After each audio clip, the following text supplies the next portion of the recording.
Selamat datang di The Debate, ruang diskursus tempat kita membedah kompleksitas berbagai gagasan melalui perspektif yang saling berhadapan, ya tentunya untuk mencapai pemahaman yang lebih dalam. Anda tahu, biasanya kalau kita bicara soal luka fisik atau diagnosis medis, ada semacam ekspektasi universal soal presisi, kayak ilmu teknik ya. Kalau Anda patah tulang, mesin rongsen akan menampilkan layar hitam dengan retakan putih yang sangat tajam. Betul sekali. Dan sifatnya yang biner, patah atau tidak patah, itu memberikan kenyamanan tersendiri bagi kita kan? Tepat. Dokter cuma perlu menunjuk layarnya dan bilang dengan pasti, di situ masalahnya, dan ini cara menyambungnya kembali. Tapi hari ini, kita akan keluar dari zona nyaman medis itu. Kita masuk ke lanskap manipulasi psikologis di mana mesin rongsen itu benar-benar kehilangan fungsinya. Area diagnosis ini, jujur saja, sangat keruh. Sangat membingungkan juga. Ya, luka yang kita bahas ini tidak berdarah. Korbannya tidak punya memar fisik, tapi perlahan-lahan mereka kehabisan napas karena racun yang tidak kasat mata. Kalau saya boleh pakai istilah klinis, ini adalah definisi absolut dari asfiksiasi realitas. Pembunuhan yang lambat dan metodis terhadap kewarasan seseorang. Metafora yang sangat akurat. Nah, fenomena yang sedang kita bicarakan ini belakangan mendominasi percakapan budaya kita, yaitu gaslighting. Bagi yang mungkin belum familiar dengan genealoginya, istilah ini lahir dari drama teater tahun 1938 yang kemudian diadaptasi jadi film klasik Amerika di tahun 1944 berjudul Gaslight. Ah ya, film klasik itu. Betul. Ceritanya, seorang suami memanipulasi istrinya secara diam-diam dengan meredupkan lampu gas di rumah.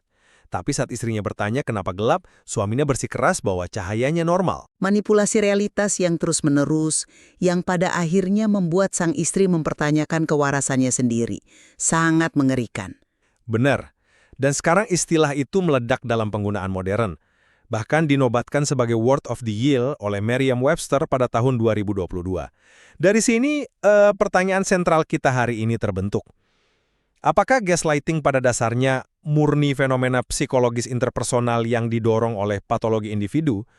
Ataukah ini sebenarnya senjata sosiologis struktural yang beroperasi karena adanya ketidakseimbangan kekuasaan sistemik di masyarakat? Sebuah pertanyaan yang sangat krusial untuk dibedah. Ya, saya akan mengambil posisi bahwa gaslighting pada intinya adalah taktik manipulasi psikologis yang mengakar pada kecacatan empati individu di ruang-ruang intim. Sementara saya hadir banyak perspektif bahwa gaslighting jauh melampaui disfungsi kepribadian tunggal.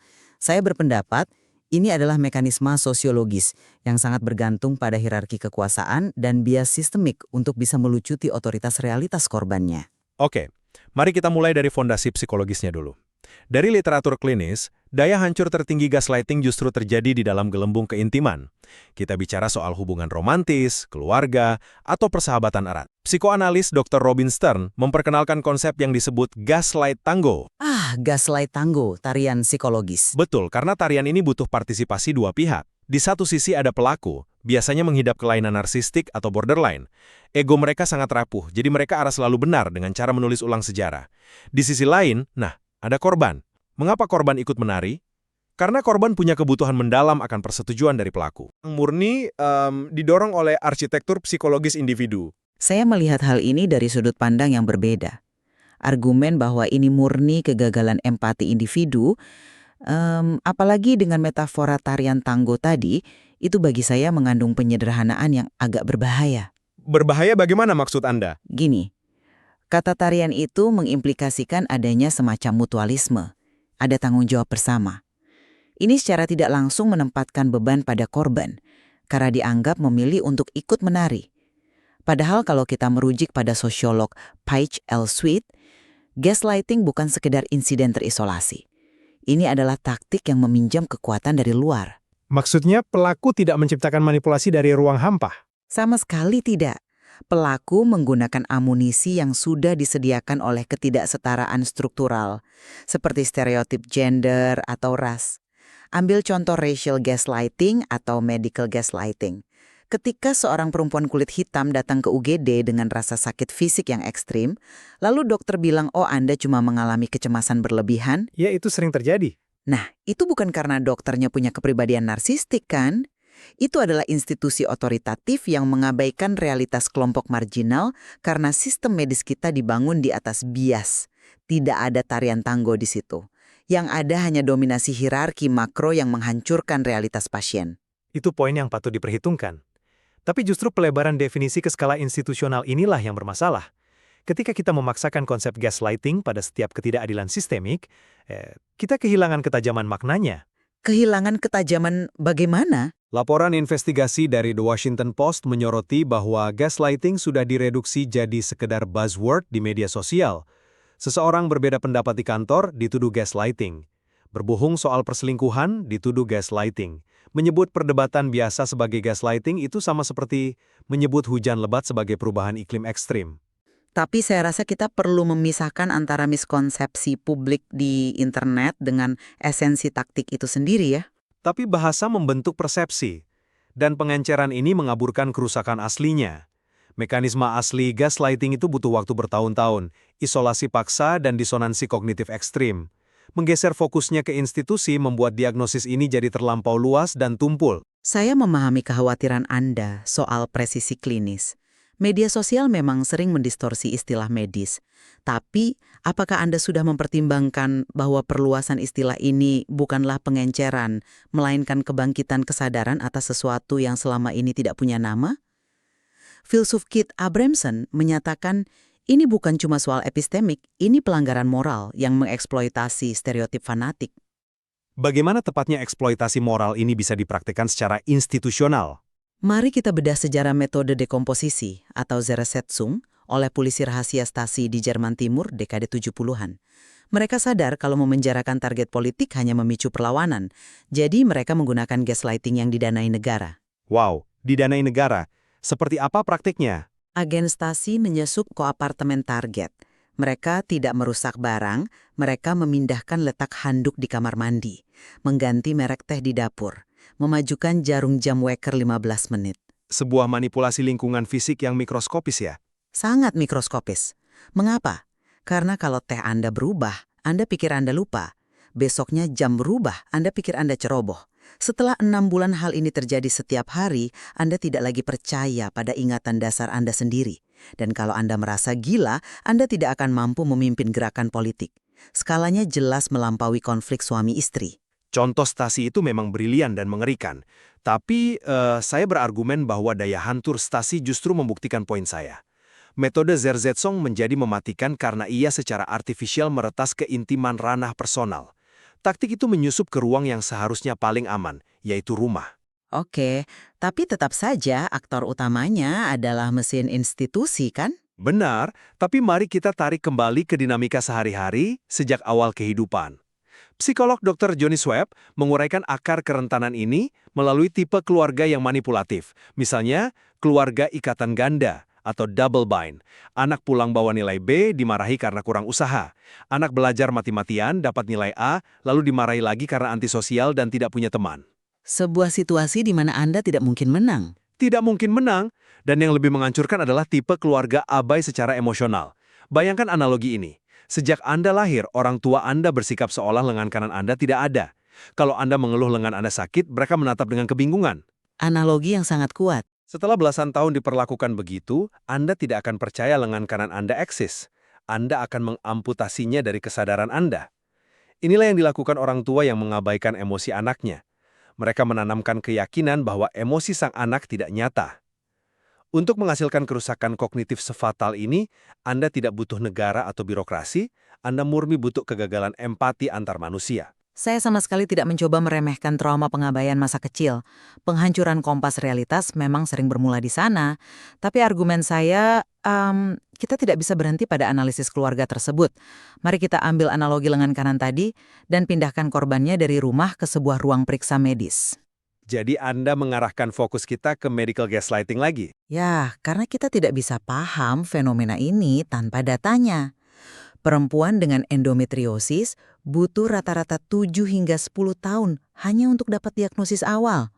Pasien autoimun harus berganti hingga 5 dokter karena keluhan fisiknya dikategorikan sebagai stres atau kecemasan. Bagaimana kalau sistem yang mengabaikan lengan Anda adalah institusi ilmiah? Saya paham validitas datanya.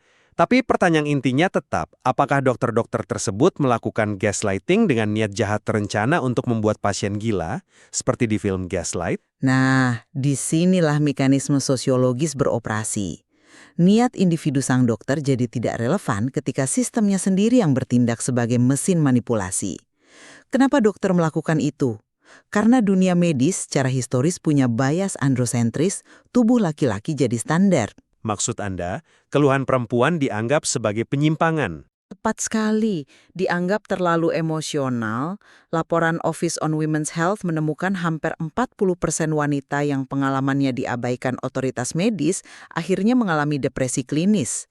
Ketika orang berjas putih dengan gelar akademik bilang sakit itu cuma ada di kepala Anda, itu memvalidasi keraguan diri Anda dengan beban seluruh institusi sains. Tunggu sebentar. Saya harus menantang posisi Anda dengan keras di titik ini.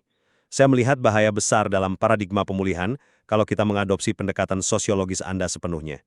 Diskusi kita ini harus bermuara pada bagaimana korban bisa merebut kembali kewarasannya, kan? Silahkan, apa bahayanya bagi korban? Kalau kita menanamkan bahwa korban sedang dilumat roda raksasa patriarki atau rasisme, kita secara mendasar merampas hak kendali personal mereka. Kita menjadikan mereka korban abadi yang tidak berdaya karena harus menunggu sistem berubah. Bukankah mengekapkan masalah ke sistem justru membebaskan korban dari rasa bersalah? Tubuh mereka tidak gila, sistemnya lah yang rusak. Kesadaran itu mungkin memberi kelegaan awal, tapi tidak menyembuhkan pendarahan psikologisnya hari ini. Kita perlu melihat kerangka pemulihan dari pakar seperti Dr. Stephanie Sarkis. Pemulihan gaslighting adalah pekerjaan internal yang brutal dan murni kognitif. Korban harus melewati tahap ketidakpercayaan, lalu pertahanan diri, dan akhirnya depresi karena kehilangan realitas. Dan apa mekanisme praktis yang Anda tawarkan untuk keluar dari depresi itu? Menetapkan batasan atau boundaries kognitif, dan memakai teknik reality check murni. Berhenti berdebat benar salah dengan pelaku, karena pelaku cuma cari respons emosional. Korban harus diam-diam memvalidasi realitas mereka, menulis percakapan di jurnal, menyimpan bukti. Membangun fondasi pikiran tanpa persetujuan luar.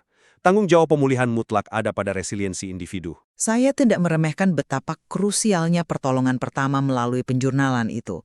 Bagi orang di pusaran manipulasi, itu adalah pelampung. Tapi kita harus jujur soal batasan psikologis tersebut. Kalau pemulihannya murni soal boundaries individual, bagaimana orang menetapkan batasan dengan Departemen HRD yang menolak klaim diskriminasi karena mereka pakai buku pedoman yang bias? Individu tersebut punya hak asasi untuk mencari opini medis kedua atau meninggalkan budaya korporasi toksik itu. Batasan berarti menarik partisipasi dari dinamika merusak. Dan bagaimana kalau opini medis kedua atau ketiga juga dilatih dengan literatur berbias yang sama? Seseorang bisa mencatat bukti objektif di jurnalnya setiap malam, tapi kalau institusi yang dihadapi keesokan harinya berasumsi rasa sakit perempuan tidak nyata, boundaries personal tidak akan berguna. Jadi menurut Anda solusinya harus dari perombakan sistem? Ya, argumen sosiologi saya adalah kita butuh reformasi struktural untuk menghentikan suplai amunisinya. Pelatihan bias implisit wajib di Fakultas Kedokteran, perbaikan kriteria diagnostik, psikoterapi memang menyembuhkan pasien yang hancur, tapi perombakan sosiologis yang mematikan mesin penghancurnya. Argumen yang sangat solid, dan saya rasa di persimpangan inilah kita bisa melihat resolusi yang lebih menjanjikan. Perdebatan ini tidak meniadakan salah satu sisi.